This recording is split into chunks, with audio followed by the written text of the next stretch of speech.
In boundary value problem, we were discussing the problem of solution of one-dimensional wave equation. And as I have told you that this lecture will be completed in two parts, and we have already discussed its first part. Now we are going to discuss its second part. So, first of all, for your convenience, I am just giving you the overview which we have actually studied in the first part of this problem of solution of one-dimensional wave equation.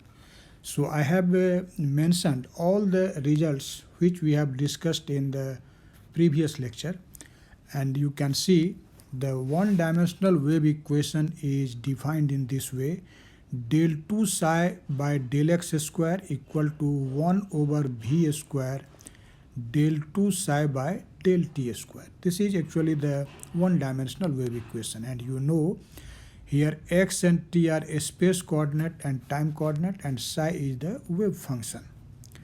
Now since it is a partial differential equation, so we have applied the method of variable separation to solve this equation, and for this you have expressed this psi of xt as a product of two functions, that is capital X, which is a function of only a small x, and capital T, which is a function of only a small t, that is time t. So after applying this method of variable separation and doing some of the algebra, you have seen that this wave equation defined in equation A is splitted into two ordinary differential equations of second order, and those two equations in which this wave equation is splitted are in fact these. You can see this is d2x by dx square equal to lambda x, and d2t by dt square equal to v square lambda t. Here actually lambda, you know, is known as separation constant. And after this we have considered actually the three possibilities regarding the value of this separation constant lambda. In first possibility we have assumed that lambda is equal to 0. So when lambda is equal to 0, then you have seen in the first lecture that we have get the solution of this equation, that is d2x by dx square equal to lambda x. Its solution was x of x equal to ax plus b, and the solution of this equation, that is d2t by dt square equal to v square lambda t, its solution was t of t equal to ct plus d. Actually here a, b, c and d are integration constants, or you may say arbitrary constants, which can be evaluated by using the proper boundary conditions. Now our second possibility was that lambda is a positive quantity, and for this we have assumed that this lambda is equal to mu square, because you know when you will take a square of a quantity, definitely that will be positive. And when we have assumed that lambda is a positive quantity and it is equal to mu square, then you have seen in the first lecture that the solution of those two equations are like this: x of x equal to a e raised to the power mu x plus b a e raised to the power minus mu x, and the solution of the time dependent equation was t of t equal to c e raised to the power mu vt plus d e raised to the power minus mu vt. And finally, in third possibility, we have assumed that lambda is a negative quantity, and we have assumed that lambda equal to minus mu square. So definitely you should first of all study or watch the first video on this problem, because I am here mentioning the results, so it will be convenient to you first of all to watch the first part of the lecture and then this second part of the lecture. So you can see when we have assumed in first part of this lecture lambda equal to minus mu square, then you have seen that the solution of those two equations are actually oscillatory functions. And we have got x of x equal to a cos mu x plus b sin mu x, and t of t equal to c cos mu bt plus d sin mu bt. These were actually the solution of those two equations when we have considered that lambda equal to minus mu square. And after that, in first part of the lecture, you have seen we have used the proper boundary condition and the initial value condition. And what are those two boundary conditions? You can see here. We have assumed a proper problem that there is a string of length L which is fixed or you can say rigidly fixed at its two ends. Let us say first end is at P and another end is at Q, and the length of the string is L. So when the string is plucked and slightly and released, then a transverse wave is set up which travels along this x direction, and we have seen the boundary condition regarding this. You can see the points P and Q, which is always at rest because they are rigidly fixed, they never get displaced. And so this displacement psi of 0t, it means 0 means x equal to 0. The point at x equal to 0 remains always at rest at any time t. So we have the boundary condition psi of 0t equal to 0. And similarly, the point at x equal to L, that is at the another end of the string, the displacement was also always 0 because this point is also rigidly fixed. So these were actually the two boundary conditions, that the displacement function psi is 0 at x equal to 0 and also at x equal to L. And after that you have seen there is an initial condition, and this initial condition is defined in this manner, that psi of x0 is equal to f of x, and the particle velocity, that is del psi by del t, actually this represents the particle velocity at t equal to 0 is equal to a function of x, and we have assumed this function g of x. So these were actually the boundary conditions and the initial conditions. Actually, when we have applied this boundary condition number 1, that is psi of 0 t equal to 0 and psi of lt equal to 0, when you have applied this boundary condition on the possibility number 1 and possibility number 2, then you have seen this is actually your possibility number 1 and this is your possibility number 2. After applying this boundary condition 1 on these two equations, you have seen in the previous lecture that the arbitrary constants a and b were found to be 0. And if a and b is 0, you can see from this equation, equation number a, x of x equal to ax plus b, and since a and b both are found to be 0, so x, that is capital X, is 0 for all value of small x. And if capital X will be 0, then definitely this psi will be 0. Why? You know this psi is equal to x into t, and since it is found that x is equal to 0, so psi will be also equal to 0 for all x and t. It means the wave function or the displacement is 0 everywhere at all time. It means no wave is propagating, but you are considering that wave is traveling in x direction. It means these solutions defined in condition number 1 and condition possibility number 1 and possibility number 2 will be definitely not the valid solution because it gives unphysical result. Since whenever a wave will be propagated, this wave function may be 0 at a particular point or at a particular time, but it cannot be 0 at everywhere at all time. So definitely these solutions are not valid solutions.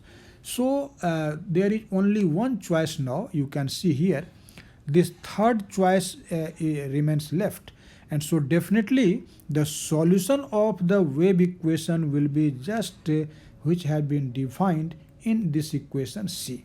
So we conclude after this discussion that I have written here the conclusion that it is the solution C which is periodic in space and time t must be solution of the one-dimensional wave equation. So I hope you have watched the first part of the lecture on this solution of wave equation in one dimension, and after that, now in this second part you will see the actual solution of this wave equation. Now as I have concluded that the actual solution will be the solution which has been defined in this equation C. You can see here in this equation C. So where x of x and t of t has been defined. But you know the complete solution of this wave equation is the product of x and t. So now psi of xt, which is actually the solution of our one-dimensional wave equation, you have seen this is equal to x of x times t of t. But here you can see we have already obtained the value of x and t of t. So now let us substitute those two values here. You can see that what is x of x? X of x, this is a cos mu x plus b sin mu x. A cos mu x plus b sin mu x. So this is a cos mu x plus b sin mu x times t, capital T. And you have seen that this capital T is equal to what? This is c cos mu vt plus d sin mu vt. Let us consider that this is equation number 1. Now to determine the constants a, b and mu, we adjust them so as this equation defined in 1 satisfies the boundary condition. So you can say to determine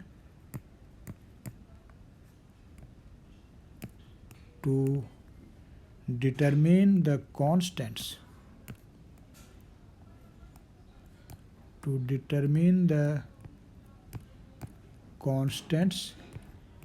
a, b and mu, we adjust them so as this equation 1 satisfies the boundary condition.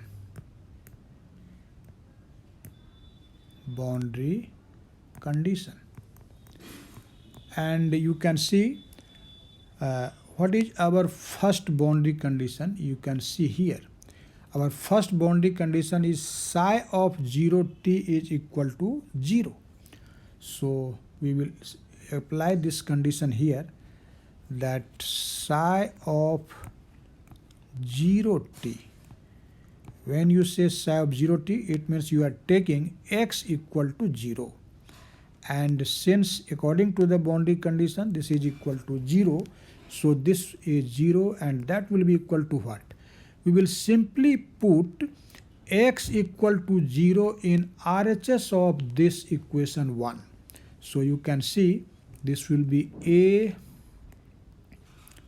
cos 0 plus b sin 0 times C cos mu Vt plus D sin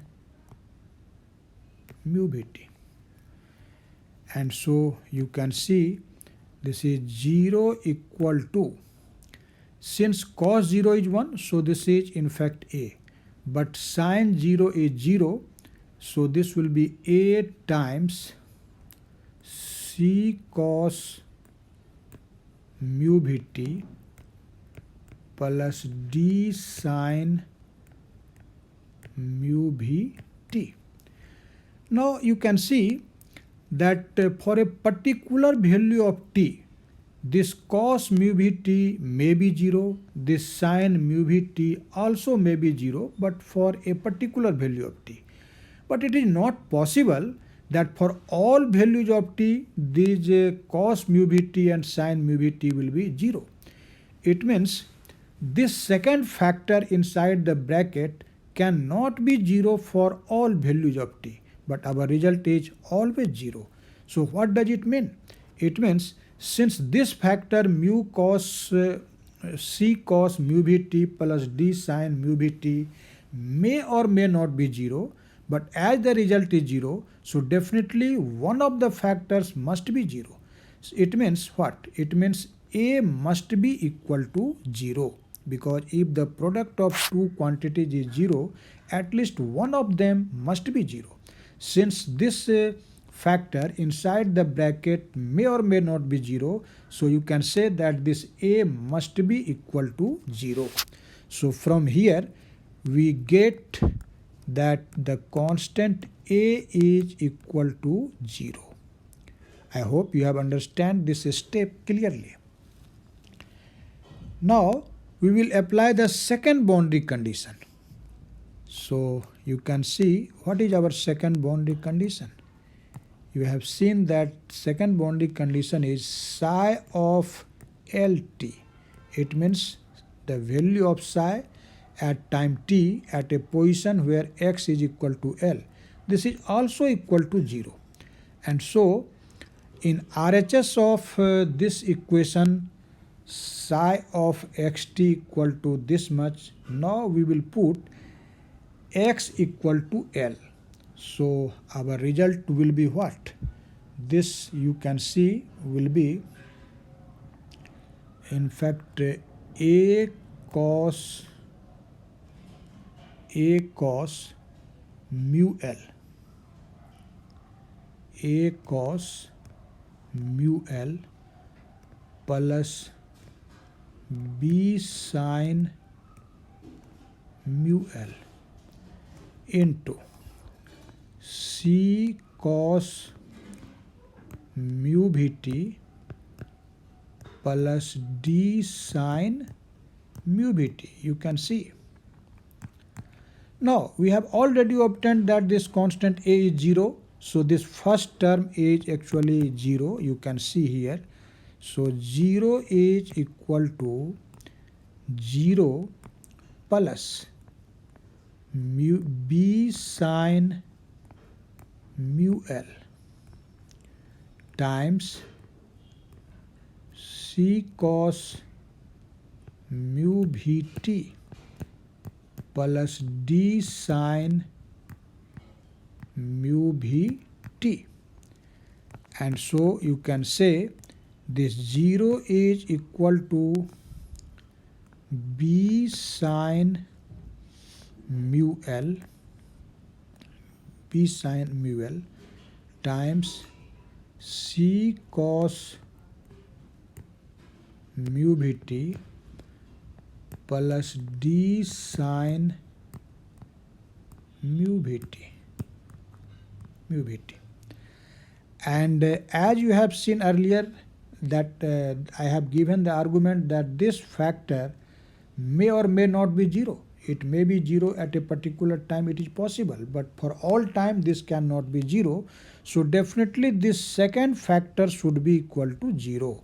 So you can say that this B sin mu L must be equal to 0.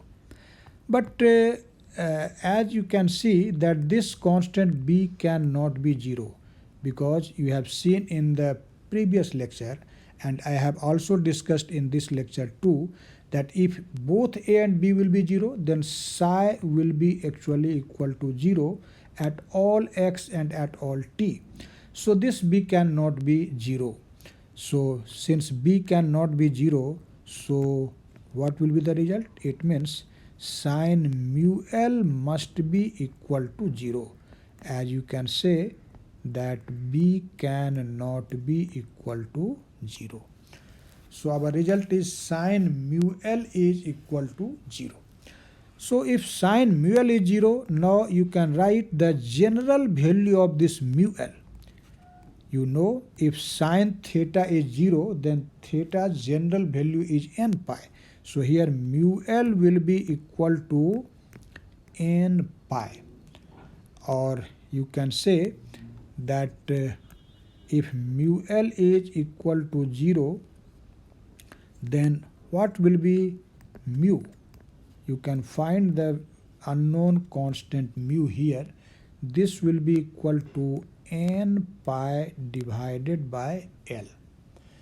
Actually, this n is actually a positive number here, n being positive integer. Positive integer. So we have found the value of mu, and this is equal to n pi divided by l. Now, the wave equation which we have defined earlier in this lecture, that is one-dimensional wave equation, satisfying the boundary condition which we have mentioned in equation A, now may be written as for a particular value of n. So you can say, hence solution of the wave equation, and this wave equation I have mentioned in this lecture in this equation A. So you can say the solution of this equation A, wave equation A, satisfying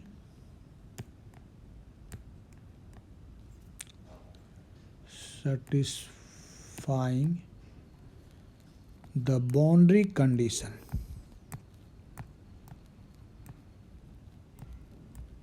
Satisfying the boundary condition. Boundary conditions may be written as,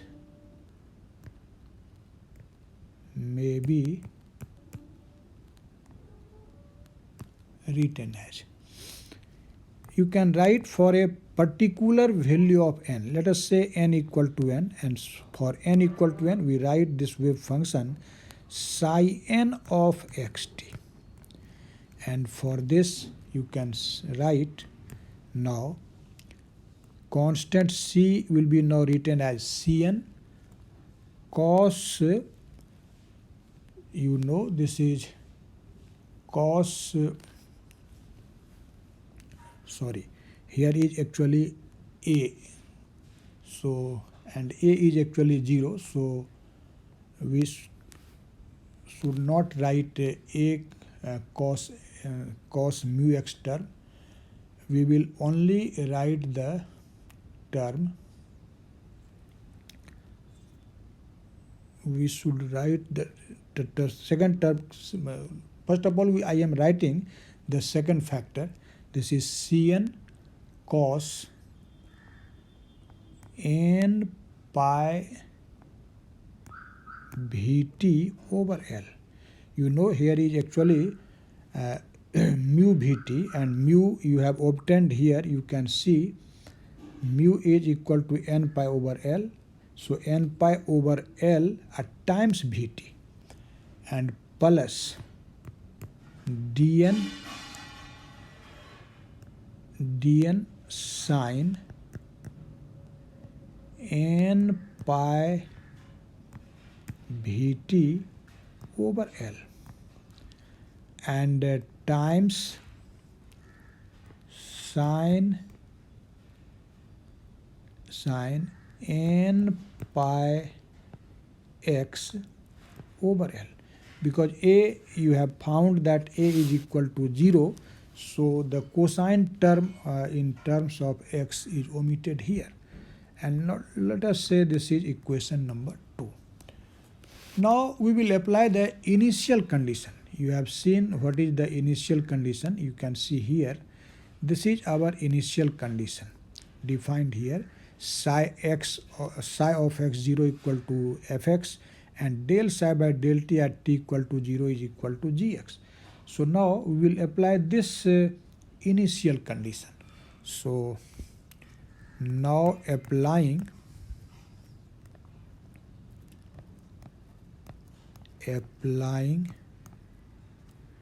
the initial condition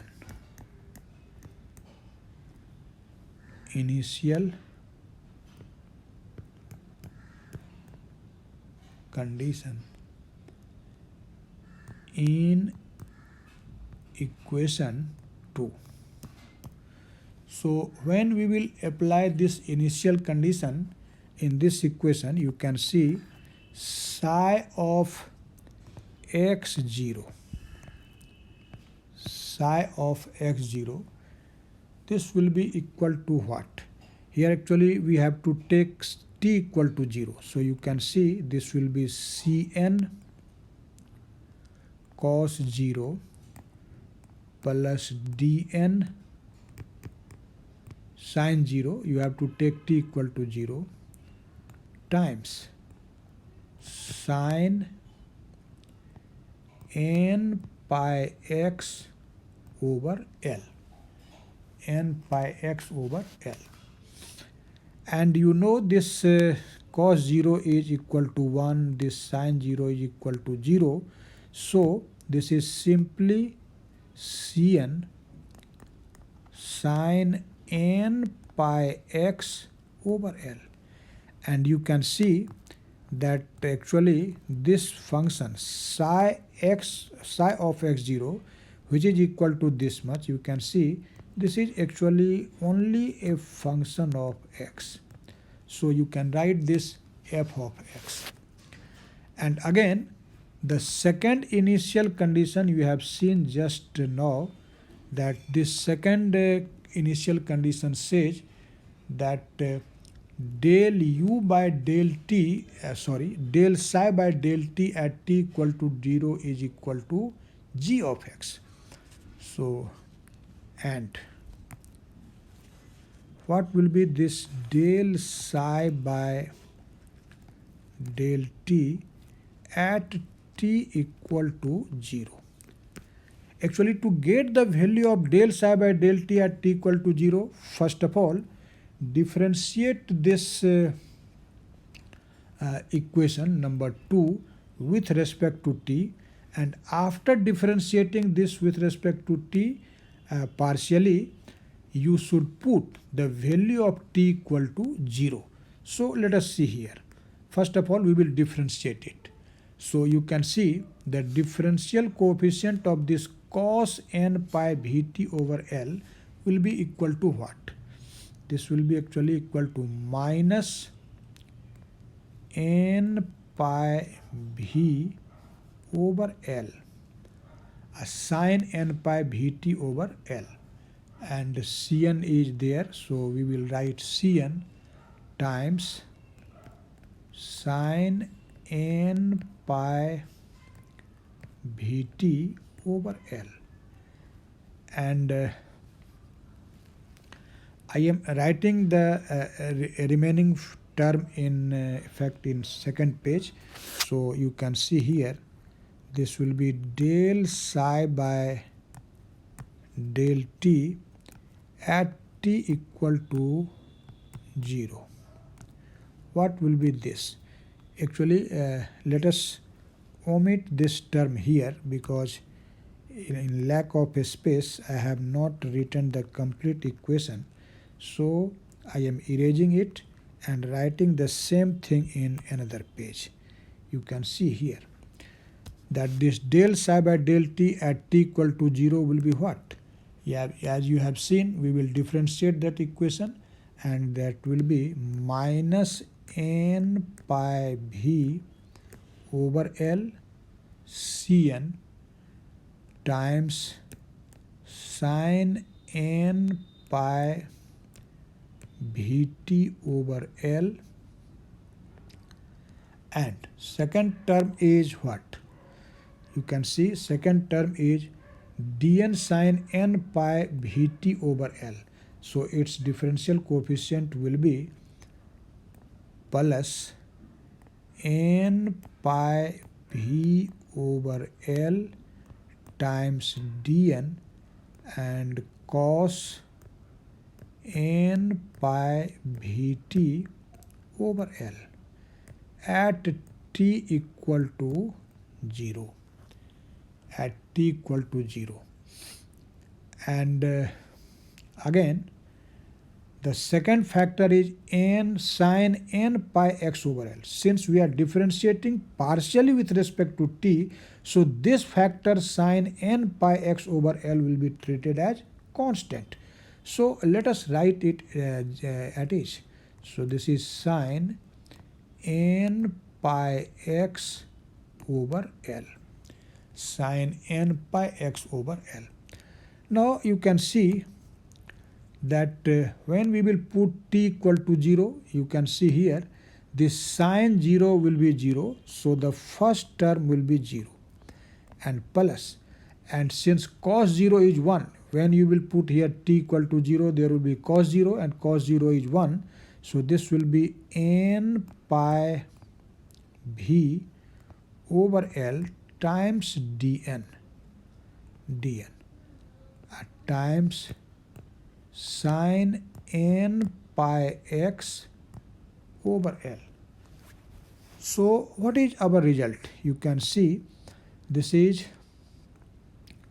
n pi v over L times dn times sin n pi x over L. And you can easily see that this is actually a constant factor and sin n pi x over L is a function of x.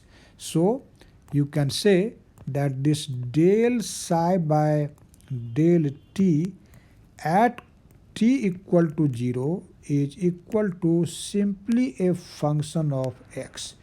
And you have also seen this in the initial condition which I have mentioned just now.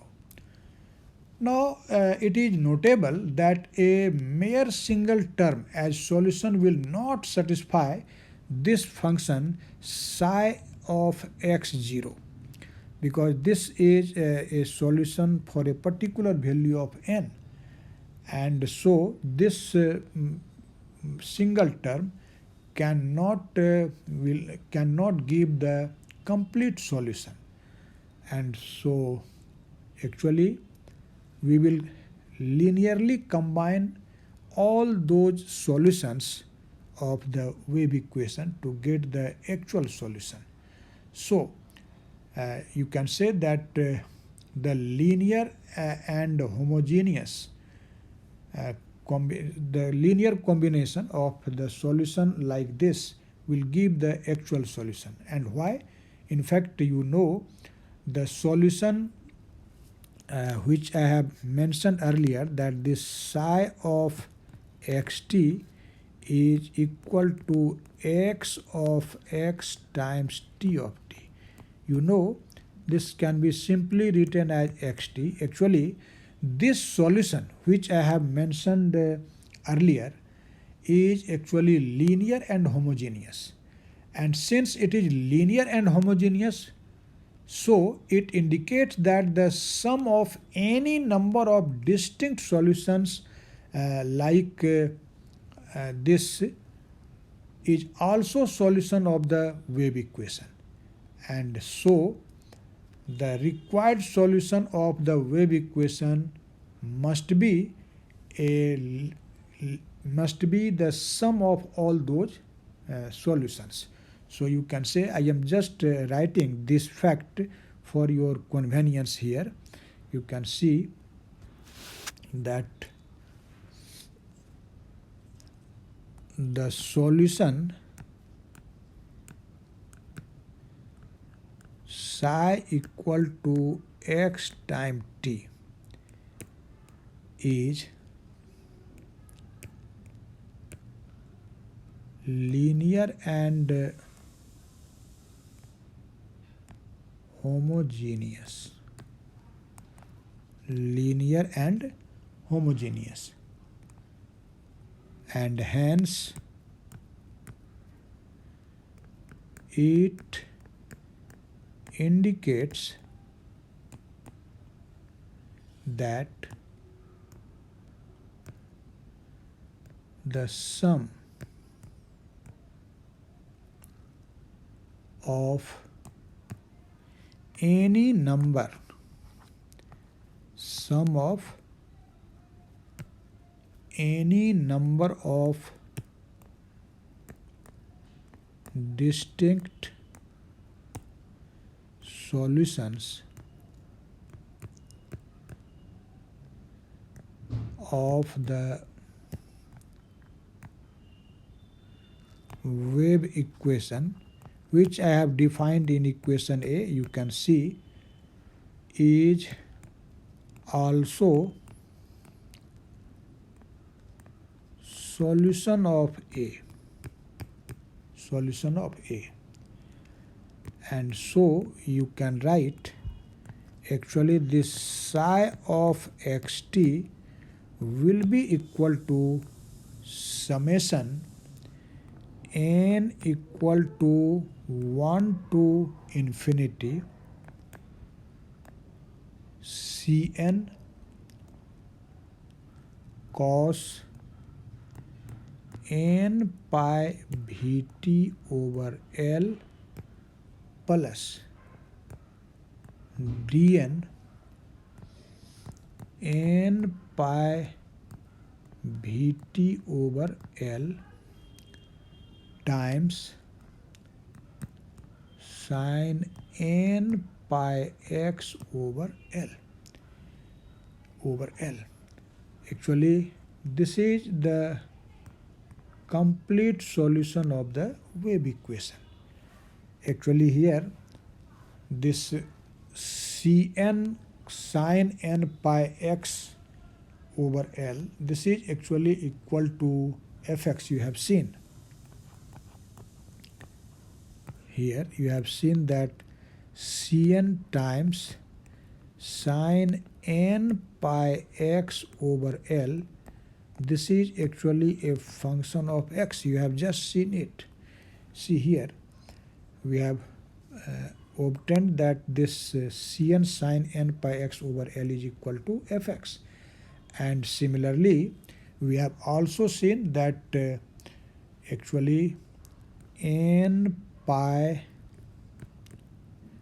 V over L times dn sin n pi x over L, this is equal to gx.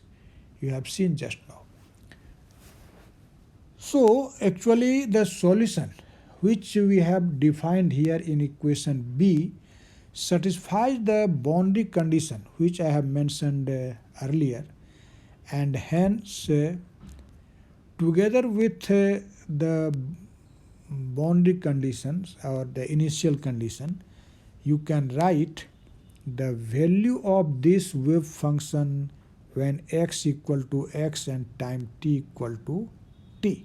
So you can say, therefore psi of x0, we will simply now take t equal to 0. And when you will take t equal to 0, you can see what will be your result. This is n 1 to infinity. See this equation here. You can see Cn this much, but I have taken t equal to 0, so this will be Cn cos 0 plus there is what? There is dn sin n pi vt over L. So this is dn, but sin 0 will be 0.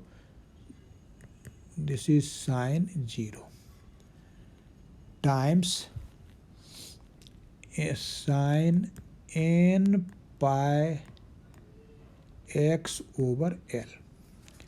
Now you know this sin 0 is 0 and cos 0 is 1. So psi of x0, this is equal to summation n 1 to infinity Cn sin n pi x over L. Sin n pi x over L. And you can see that this is actually a function of x.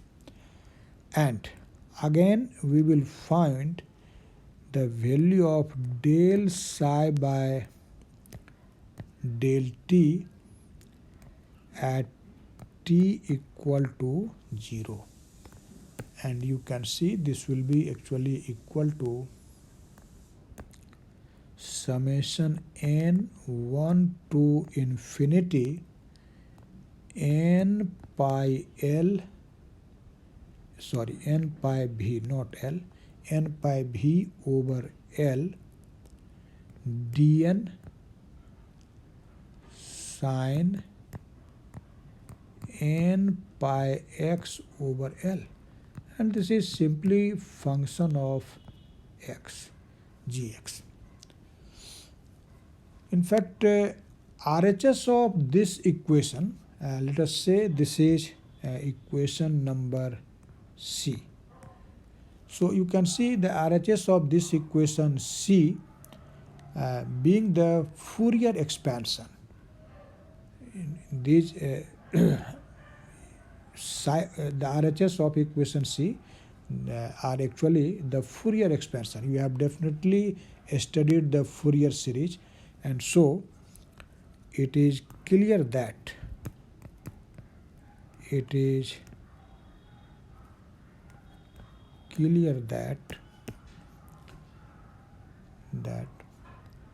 RHS of C being the Fourier expansion.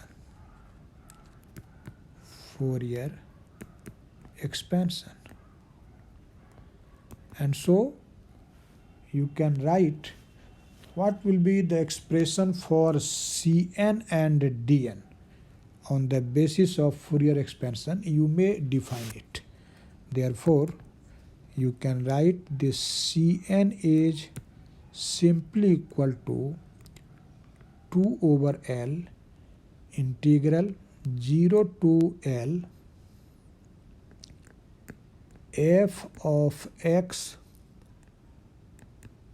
sin n pi x over L dx, and n pi v over L dn. This will be equal to 2 over L integral 0 to L g of x sin n pi x over L dx. And after getting the value of the constant Cn and Dn, you can see we will get the complete solution of the wave equation. So you can say that this equation defined here. This equation defined in equation B. B is the solution of the wave equation for all values of Cn and Dn, and these values of Cn and Dn are given here by the Fourier expansion. You can see in equation D. So finally we can say, thus this equation which is equation B, you have seen just now, this B yields the solution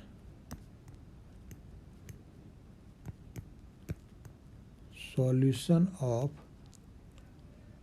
wave equation which I have defined in A for all values of Cn and Dn, and these Cn and Dn are given by equation D, satisfying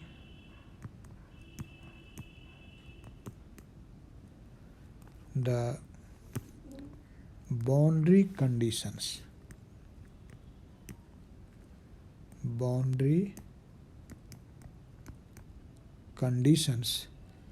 And I have mentioned those boundary conditions here. You can see these boundary conditions are actually what? These boundary conditions are defined here in 1 and 2. So you can say this, we have obtained the complete solution of the wave equation which I have defined in equation A, and in this solution there is the constant Cn and Dn, and how this Cn and Dn will be obtained, that has been defined by the Fourier expansion in this equation T. And in fact this solution satisfies the boundary conditions mentioned above. So I hope you have understand each and every step of the solution of one-dimensional wave equation. So let us I hope you will watch this seriously, and when you will watch the video seriously, definitely you will get all the facts clearly in your mind, and you will be able to solve the one-dimensional wave equation.